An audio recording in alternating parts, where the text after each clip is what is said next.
Hello and welcome to the Smart Money Dumb Money Show, and I am your host as usual, Keith Richards.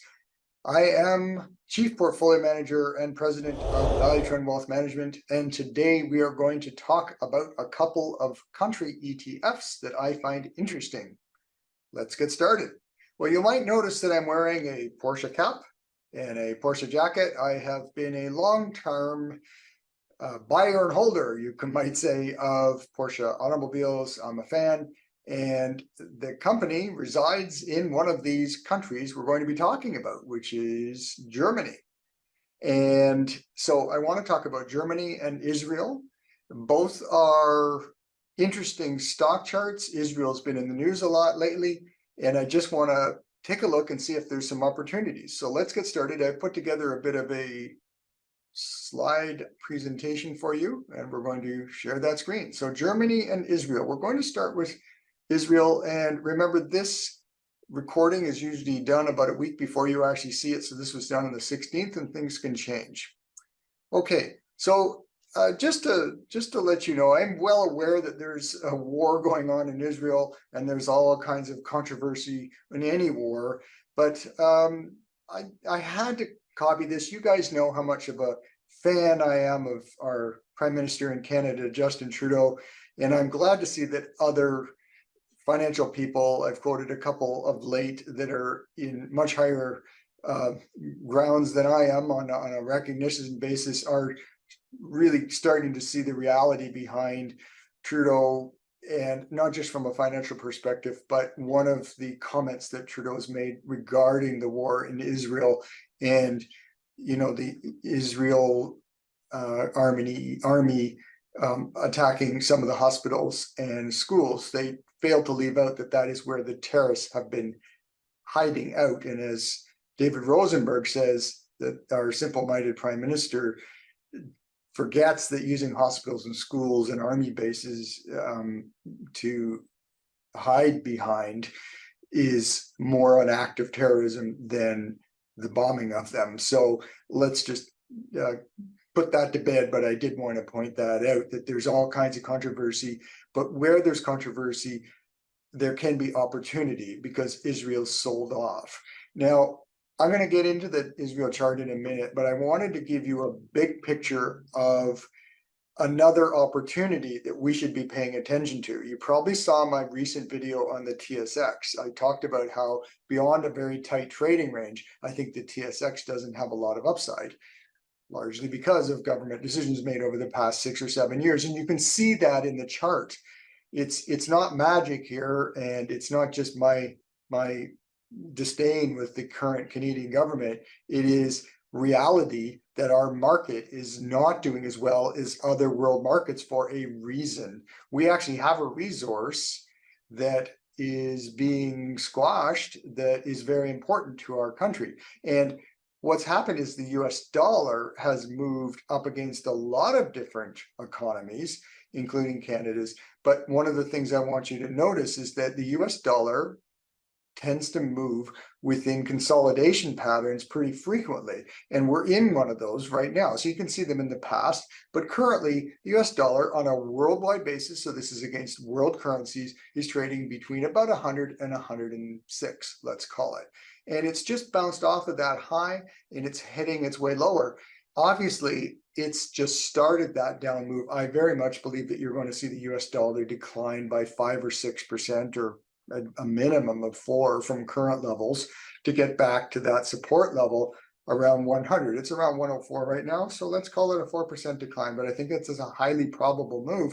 And that matters to us because if we invest in a foreign exchange or foreign stock, say an ADR that's listed on the stock exchange, you're going to get a 4% bump in the currency against the US dollar. Well, we're Canadians, so don't we think in terms of Canadian dollars? Yes, but the Canadian dollar, as I've mentioned in prior blogs and videos, is probably going to be pretty pathetic over the next little while. It's been stuck at 72 cents since March of 2023, and I really don't see it moving much beyond a penny or so off of that. So you've got real opportunity, I think, in the US dollar moving lower because other currencies probably with the exception of Canada's, will move higher on a relative basis. So this chart is telling us that. Well, why does that matter? Because Israel's a country outside of the US. Now I want to look at the index breakdown. So I'm going to look at Israel, and then I'm going to look at Germany, and I'm going to look at some of the same factors, which is the index breakdown and the valuations in the charts. So let's take a look at Israel. Israel has a very solid technology sector, not as heavily weighted as the S&P 500's index is in the sector, but still around 17% of the index.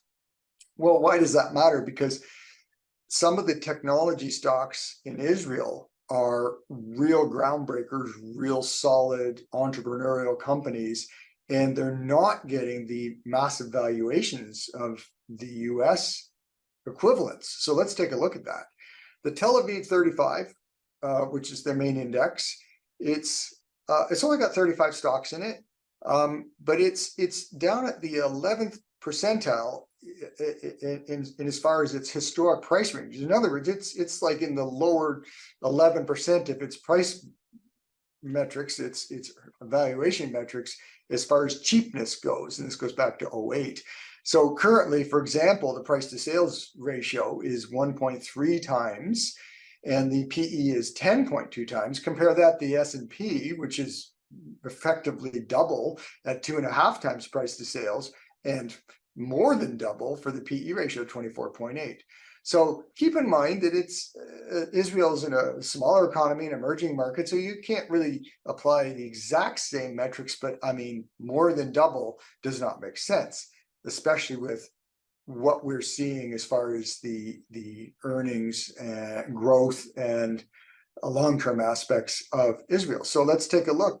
You might be wondering right now, well, what about with the war? What are their earnings going to be like? Well, half of the earnings on that index come from foreign parts of their business. So they really get most of their revenue, or a good chunk of their revenue, from outside of the country. And another interesting factor that I read, again from Rosenberg Research, was that their growth is going to decline, even with all war worst case scenarios priced out, at less than 1% over what they saw last year. So they're definitely not in a growth decline much at all, despite the war. That's because of their diversification of earnings. So some of the companies that come out of Israel, I looked up. Waze is one. As me as a driver with my Porsche hat on here, Waze is a app that is used by many people. I'm sure that you might have used it yourself. Tells you not just what a standard GPS tells you, which is here's where we're driving, but it's got all kinds of on-the-fly information that individual people driving their cars punch in as they drive. There's a police officer up ahead, there's a accident up ahead, there's an obstacle on the road, whatever. It's really good stuff. Waze was sold to Google, but there's Checkpoint Software, Wix, and a number of others that are real groundbreaking companies, and they're selling on the cheap when you compare to some of the tech stuff in the United States. Here is the long-term chart of the TA35, and you can see that it's been in an uptrend for a very long time. Sure, it's got consolidation periods, and it had a pretty big one here, and that level of resistance, which was hit many times, acted as support recently in the market sell-off over 2022. It recently broke that with the war, and unlike the S&P 500 and other indexes, it has not moved back to break out of that down channel that you can kind of see here. It's still in a down channel, but I feel that if it breaks to the upside of this old trend line, then I should say resistance line, if it breaks to the upside, it's a very positive thing for this index. So right now I do not own an Israel index, the T35 ETFs and whatnot. I don't own any stocks from that country, but I am very intrigued based on everything I'm seeing here. If you see it break out, I think it'll be pretty interesting. So let's keep an eye on it. Germany. I want to talk about the DAX. Many of you know what the DAX is. It's a very highly diversified. It really doesn't have a massive overweight position, again, comparing to the S&P and its technology sector in an overvalued part. It's got a big position in Siemens, which is an industrial type of stock, but it's really quite diversified. You can see others at the bottom is a plethora of different kind of non-segregated type of sectors that they've shoved into one sector, so to speak, one multi-diversified sector. So it's pretty spread out, and I like that because I am very concerned about the over concentration on the S&P 500. Let's look at the fundamentals. Take a look at this.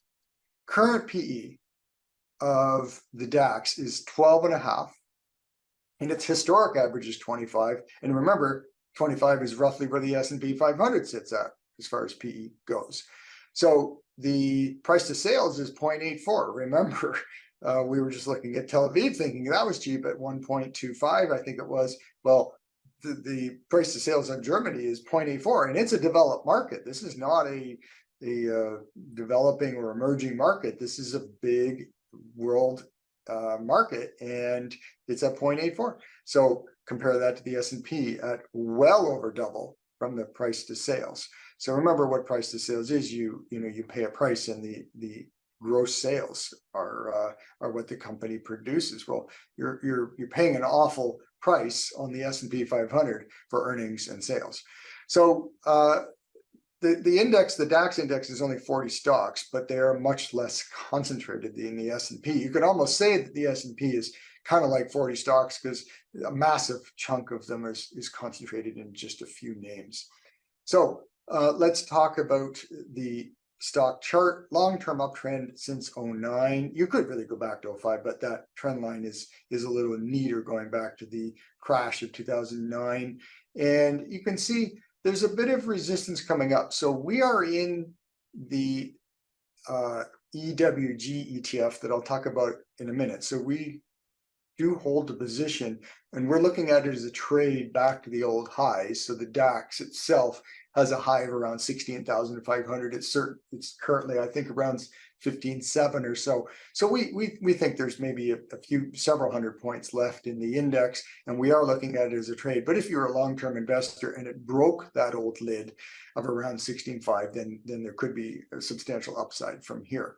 And it is really coming down. It came down to the trend line, which is one of the reasons we liked it. It also hit a near-term support level here. It's harder to see on this chart, but we started buying it on that bounce, and we do think it'll get to the top of the range. From there, who knows? But we like that trade for many reasons, including the valuations. So in the near term, we think that there is a short-term potential for Germany. We also think there might be potential long-term, but our view is more for a short-term trade. Israel, it's very oversold. It's below its old resistance, new support level. So we're not buying it right now, but I do recommend you keep your eyes on it for a potential trade. Both are super cheap from a fundamental perspective. Their price to earnings, their price to sales, their historic valuations comparatively versus their own index, forget against the S&P, are cheap. So we really like the metrics of these two indices. Again, there's certain risks with Israel that I need to caution you on, and certainly from a technical perspective, it hasn't broken out yet. But if you like the S&P, then you're going to have to like Germany even more so, I think. And the longer term play may be there, especially if the old highs are taken out, or in Israel's case, if that level of former consolidation is taken out. We also think that the US dollar is got a very, very, very high potential to weaken. I think by 3, 4, 5% easily. And if that's the case, then just owning anything but the US when converted to US dollars is going to be probably a 4% win for most of us. And because of the Canadian dollar, I don't think it's going to move much at all. I think it's a double win. So we just have so many reasons that we like these two areas. Although again, we do not own anything in Israel at this point.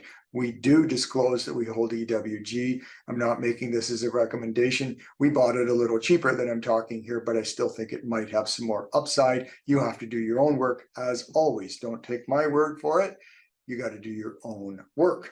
So thanks for watching, and I hope this makes sense.